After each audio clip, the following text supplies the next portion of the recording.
पूर्व में भारतीय जनता पार्टी ने लोकतंत्र का गला घोटा है। जिस तरह सरकारी मशीनरी ने सत्ता के आगे नतमस्तक होकर वोट को प्रभावित करने का, वोट में देरी कराने का, वोट को रोकने का, लोगों को धमकाने का, लोगों के मत को उनका प्रयोग न करने देने का जिस तरह का जो है पाप भारतीय जनता पार्टी की उत्तर प्रदेश की सरकार ने किया है, सिर्फ अपनी वाहवाही करने के लिए, ये अपराध है।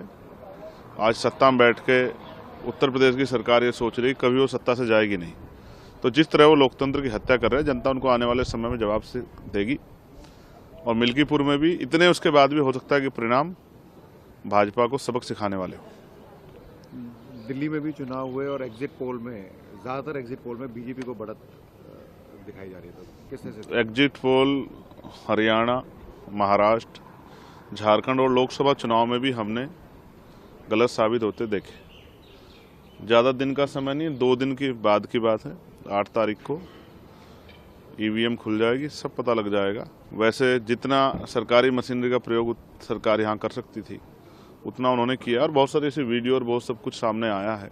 कई जगह लोगों की उंगलियों पे पहले साई लगी हुई थी, कई जगह पैसे बैठने की, ये सब चीज़ें लोकतंत्र में अच्छी नहीं है। मैं बड़े दुखी भाव से कह रहा हूँ कि अब लोकतंत्र भारत में राजतंत्र की तरफ बढ़ रहा है। डिक्टेटरशिप और धन बल के प्रयोग से, धनतंत्र के आधार पर जनता के वोट को खरीदना, या ये अपेक्षा जो है उनसे रखना कि जनता उनकी बातों में प्रभावित होकर अपनी वोट को समझदारी से नहीं, सुविधाओं के आधार पर दे, ये एक खतरनाक प्रणाली। इसका खामियाजा लोकतंत्र को भुगतना पड़ेगा। हालांकि कुछ ऐसे प्रत्याशी जिनको मैं चाहता हूं जहां हम नहीं भी लड़े कि वो जीतें, जो ऐसे लोग हैं जिनको जेलों में सताया गया और अब वो चुनाव लड़ रहे हैं, मैं चाहता हूं ऐसे लोग जो हैं प्रत्याशी जीत के जाएं। बाकी जनता के हाथ में, जनता क्या करती है। पूर्व में भारतीय जनता पार्टी ने लोकतंत्र का गला घोटा है। जिस तरह सरकारी मशीनरी ने सत्ता के आगे नतमस्तक होकर वोट को प्रभावित करने का, वोट में देरी कराने का, वोट को रोकने का, लोगों को धमकाने का, लोगों के मत को उनका प्रयोग न करने देने का जिस तरह का जो है पाप भारतीय जनता पार्टी की उत्तर प्रदेश की सरकार ने किया है, सिर्फ अपनी वाहवाही करने के लिए, ये अपराध है। आज सत्ता में बैठ के उत्तर प्रदेश की सरकार ये सोच रही कभी वो सत्ता से जाएगी नहीं, तो जिस तरह वो लोकतंत्र की हत्या कर रहे हैं, जनता उनको आने वाले समय में जवाब से देगी। और मिल्कीपुर में भी इतने उसके बाद भी हो सकता है कि परिणाम भाजपा को सबक सिखाने वाले हो। दिल्ली में भी चुनाव हुए और एग्जिट पोल में, ज़्यादातर एग्जिट पोल में बीजेपी को बढ़त दिखाई जा रही है, तो किस तरह से? एग्जिट पोल हरियाणा, महाराष्ट्र, झारखंड और लोकसभा चुनाव में भी हमने गलत साबित होते देखे। ज़्यादा दिन का समय नहीं, 2 दिन की बाद की बात है।